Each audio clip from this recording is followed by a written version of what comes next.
রেগা ও tray প্রকল্পে বছরে 200 দিনের কাজ এবং দৈনিক মজুরি 600 টাকা করতে হবে ও সকল ভূমিহীন এবং গৃহহীন মানুষকে ভূমির বন্দোবস্ত করে গৃহ নির্মাণ করা এইসব বিষয় নিয়ে ত্রিপুরা ক্ষেত মজুর ইউনিয়ন পশ্চিম ত্রিপুরা জেলার 2 ঘন্টার গণ অবস্থান করল আগরতলার প্যারাডাইস চৌমুহনীতে। ত্রিপুরা ক্ষেত মজুর ইউনিয়ন রাজ্য পরিষদের উদ্যোগে জনগণের স্বার্থ সংশ্লিষ্ট 5টা দাবি নিয়ে আজ রাজ্যের বিভিন্ন মহকুমা এবং জেলা কেন্দ্রে 2 ঘন্টার গণ অবস্থান কর্মসূচি আমরা গ্রহণ করেছি।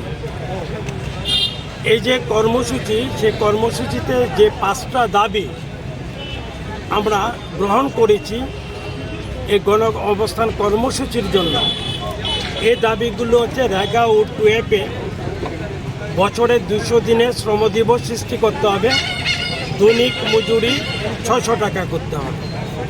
দ্বিতীয় দাবিটা হচ্ছে আমাদের যে সকল ভূমিহীন গৃহহীন যারা আছেন ক্ষেত মজুর সহ তাদেরকে ভূমি বন্দোবস্তর ব্যবস্থা করতে হবে এবং গৃহের ব্যবস্থা করতে হবে। আমরা যেটা দেখেছি যে গৃহ নির্মাণের জন্য এখন কেন্দ্রীয় সরকারের পক্ষে যে টাকাটা বরাদ্দ করা হয়েছে এই টাকা খুবই কম। এই টাকা দিয়ে গৃহ নির্মাণ বা ঘর নির্মাণ করা যায় না। তাই আমাদের ডিমান্ড হচ্ছে, দাবি হচ্ছে 5 লক্ষ টাকা কমপক্ষে এই গৃহ নির্মাণের জন্য একজন বেনিফিশিয়ারিকে দিতে হবে। আমাদের তৃতীয় দাবি আদিবাসী, দলিত ও নারীদের উপর যে ব্যাপক সামাজিক অত্যাচার, নির্যাতন গোটা দেশে এবং আমাদের রাজ্যে যেটা লক্ষ্য করা যাচ্ছে, এটা অবিলম্বে বন্ধ করতে হবে এবং এই সামাজিক অত্যাচার নির্যাতনের সঙ্গে যারা যুক্ত, যারা দোষী, তাদেরকে দৃষ্টান্তমূলক শাস্তির ব্যবস্থা সেখানে করতে হবে। আমাদের চতুর্থ দাবি হচ্ছে ভারতবর্ষের জনসংখ্যার প্রায় 20 কোটি হচ্ছে ক্ষেত মজুর, কৃষি শ্রমিক।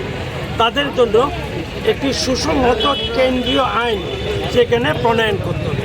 5 নম্বর দাবি হচ্ছে রাজ্যের সাম্প্রতিক বন্যায় যারা ক্ষতিগ্রস্ত হয়েছেন তাদেরকে আর্থিকভাবে সাহায্য করবার প্রশ্নে রাজ্য সরকার এবং কেন্দ্রীয় সরকারকে অবিলম্বে একটা আর্থিক প্যাকেজ সেখানে ঘোষণা করতে হবে।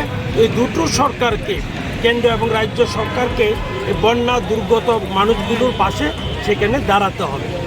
এই 5টা দাবি নিয়ে আজকে আমাদের 2 ঘন্টা ব্যাপী গণ অবস্থান কর্মসূচি।